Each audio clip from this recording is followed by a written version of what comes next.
stood there small amongst the flames, village gone in sorrow's name. Tears reflected in the sky, shattered dreams and whispers die.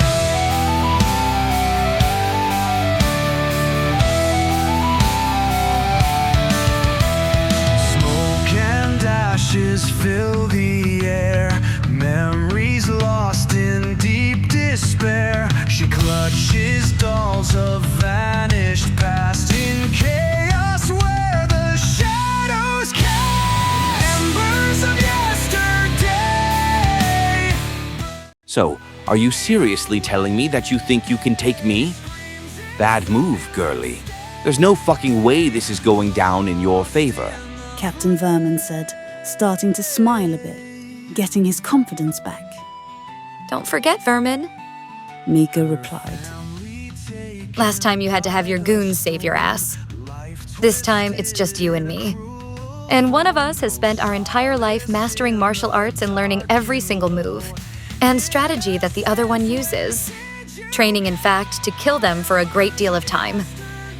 You go ahead and keep that confidence, Varen. I can't wait to step on it.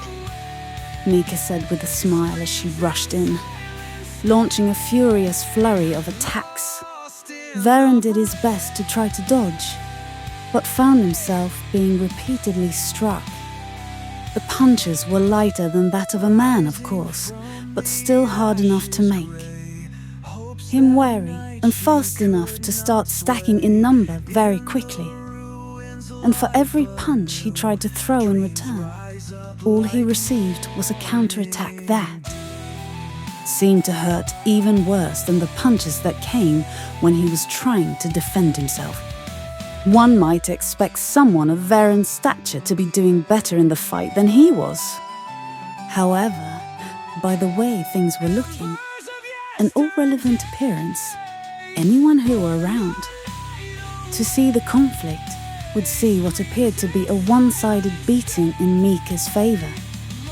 His every move countered before he could complete it, only resulting in either no result at all, or being punished brutally for it. Extending a punch to find an elbow to the back of his arm. Every punch he throws, at every punch he receives, only whittling him down farther. On multiple occasions, finding himself being struck in the very spot that he planted. The blade in him before, which shot a great deal of pain into his body. Mika reeled him with punch after punch, kick after kick, knees and elbows. There was no question whose abilities in combat were better. And in no time at all, Varen found himself at the wrong end of a whirling kick to the side of the head, taking him completely off his feet and sending him to the ground face. Down on the metal floor, spitting up bits of blood, coughing a bit as he tried to catch his breath and pull himself to his feet. So, is that really the best you have, Varen? At this point, you're not much more than a punching bag. Aren't you going to do anything? Make this fun for me. You did kill my parents. I'm trying to enjoy this, but your pathetic mess is just sort of killing it for me. Shut up, you bitch. Varen replied, gritting his teeth, wiping away small amounts of blood from his mouth. Are you proud of yourself? Dedicating all that time and energy to killing one fucking guy. Wasting years of your life on vengeance. And what did it get you? A membership on board, a crooked Zrania fucking crew, a retrofitted industrial transport. Made into a fucking pirate ship. I had plans, ambitions, goals, things of real value to accomplish. And all you had was a bunch of pent-up anger because your parents caught a rough deal, wasting your whole life. On the one bad moment that I happened to cause. It's fucking pathetic if you ask me. Well, Vermin, Mika replied. I don't remember asking you, but if you must know, I'd say I came out pretty far ahead. In this exchange. Not just this fight, of course, but in all things. considered. Yeah, I wasted a bunch of years chasing down a shifty pirate crew, training to beat. A man who's quite frankly is not worth beating, doing things that I never wanted to do. Just so that I could weasel my way close enough to take you out. But in the end, destiny is a funny thing. If there is such a thing as destiny, for all the pain and suffering that I went through, trying to track your ass down, work my way on board your crew. In the end, I find myself with exactly what I wanted.